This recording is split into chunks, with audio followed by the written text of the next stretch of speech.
নমস্কার বন্ধুরা, আমি মৌমিতা লাইফের খুঁটিনাটিতে আরও একটা নতুন দিনে তোমাদের অনেক অনেক স্বাগত। আজকে খুব ছোট্ট একটা মুহূর্ত তোমাদের সাথে শেয়ার করতে চলে এসেছি। ভেবেছিলাম ভিডিওর এই মুহূর্তগুলো অন্য কোনো ভিডিওর সাথে শেয়ার করব, কিন্তু ভাবলাম না, এই মুহূর্তটাকে আলাদাভাবেই তোমাদের সামনে নিয়ে আসি। হোক না ভিডিও ছোট, তাতে কি হয়েছে, ছোট্টভাবেই এই আলাদাভাবেই থেকে যাক ভিডিওটা আমার স্মৃতিকোঠায়। তো আজকের দিনটা হচ্ছে 21শে মে। 7 বছর আগে এই দিনেই আমার ছোটো ননদ আমাদেরকে ছেড়ে চলে গিয়েছিল। আর এরা হচ্ছে তার ছেলে মেয়ে, ভবিষ্যতের কিছু মানুষ যারা আর কি এখন পরিবারের এক হয়েই রয়েছে। তো তারা আজকে তার মাকে খেতে দেবে, তো সেই জন্য আর কি সমস্ত রকম আয়োজন করেছে। ওরা হোম ডেলিভারি দিয়ে সমস্ত রান্নাবান্না করেছে, তারপরে কিছু খাবার দাবারও ওরা এদিক ওদিক দান টান করবে, সেরকমই ওদের একটা ব্যাপার রয়েছে। তো যাই হোক, এখানে এসছে পুকুর পাড়ে, যেহেতু আমাদের পুকুরটা রয়েছে, এখানে একটু খাবারটা দেবে বলে। তো এখানে আমার যে আরেক ননদের ছেলে, আমার মেয়ে, ওরা প্রত্যেকেই রয়েছে। প্রত্যেকে মিলে আর কি কারো মাসি, কারো পিসি, কারো মাকে ওরা খাবারটা দিচ্ছে। দেখতে দেখতে 7টা বছর হয়ে গেল যে ও আমাদের মধ্যে নেই। শুধু একটা কথাই বলবো, আজকের এই ভিডিওটা দেখতে দেখতে আমার একটা কথাই মনে পড়ছে, সম্পর্কে এমন জটিলতা কেউ এনো না যাতে মুখ দেখা দেখি মানুষের বন্ধ হয়ে যায়। যেদিন মানুষগুলো কাছ থেকে সরে যাবে না, সেদিন আর কোনো রকমভাবেই কিন্তু তাকে পাওয়া যাবে না। যখন আমার ছোটো ননদের মৃত্যু হয়, তখন আমি প্রথম শ্মশানে যাই। সত্যি বলতে ছোটো ননদের সাথে একটা সময় এত ভালো সম্পর্ক ছিল, বলার মতো নয়। কিন্তু তার মৃত্যুর আগে সম্পর্কটা এমনই জটিলতায় পরিণত হয়ে গেছিলো যে মুখ দেখা দেখি আমাদের বন্ধ হয়ে গেছিলো। কিন্তু যেদিন সে মারা যায়, তারপরে যখন আমি সেই শ্মশানে যাই না, শুধু তোমাদেরকে কি বলবো, হয়তো তার ছেলে মেয়ে, তার হাজব্যান্ড, বাড়ির অন্য লোকেরা দেখেছে, সে তো দেখতে পারেনি যে আমার চোখ দিয়ে কতটুকু জল পড়েছে। যে আমার খালি মনে হচ্ছিল ঝগড়া হতো, খারাপ লাগতো, মন্দ লাগতো, ভালো থাকতাম, যাই থাকতাম, তবুও মানুষটা তো ছিল, আর তো মানুষটাকে দেখতে পাবো না। এই ভাবনা চিন্তা করি না, ভেতর থেকে যে কি কষ্ট হচ্ছিল তোমাদেরকে বলে বোঝাতে পারবো না। কিন্তু আমার কষ্ট তো সে তো আর দেখলো না, সে আর জানতেও পারলো না যে আমি তার জন্য কষ্ট পেলাম কি পেলাম না, সেটা সে বুঝতেও পারলো না।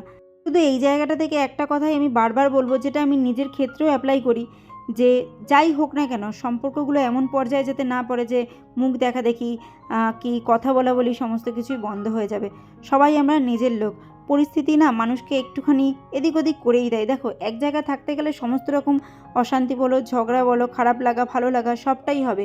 কিন্তু এমন পরিস্থিতি যাতে না আসে যে এইভাবে মানুষকে ছেড়ে চলে যেতে হবে, যে এমন একটা পরিস্থিতিতে সে আমাদেরকে ছেড়ে চলে গেল, যখন সত্যি বলতে তার সাথে না ছিল আমাদের কোনো কথা, না তার সাথে কোনো রকম কোনো পরিস্থিতি। সমস্ত ডিটেল আমি তোমাদের বলতে পারছি না এই মুহূর্তে।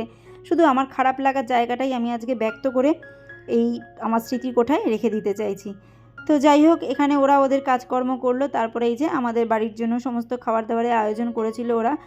আমার শ্বশুর শাশুড়ি, আমার বাবা মা, আমার যে আরেক ননদ আছে, প্রত্যেকের জন্যই আর কি ওরা একটা অ্যারেঞ্জমেন্ট করেছিল। তো সবাইকে আর কি এরকম হোম ডেলিভারির মতো আর কি বক্সে বক্সে সব দিয়ে গেছে। তো যাই হোক, কী বলো তো, আমি আজকের এই ভিডিওটা শুধু আলাদা করে এই কারণেই দিলাম, সম্পর্কগুলো মানুষের না বড়ই জটিল। আজ ভালো তো কাল কোথায় গিয়ে পৌঁছাবে কেউ জানে না। কিন্তু তাও বলবো, এমন কোনো পরিস্থিতি যাতে মানুষের না আসে যে মুখ দেখা দেখি কথা বলা বলি বন্ধ হয়ে যাবে। তো হয়তো আমারও কিছু দোষ ছিল, আমি বলবো না যে আমি একদম নির্দোষ, কিন্তু তাও আর কি সেই জায়গা থেকে খারাপ লাগে আর কি। যাই হোক, মানুষটা তো ছিল, আর খুব অল্প বয়সেই ও মারা গেছে। ও যখন মারা যায় তখন ওর 42 বছর বয়স ছিল, ছেলেমেয়েরা অনেকটাই ছোট ছিল।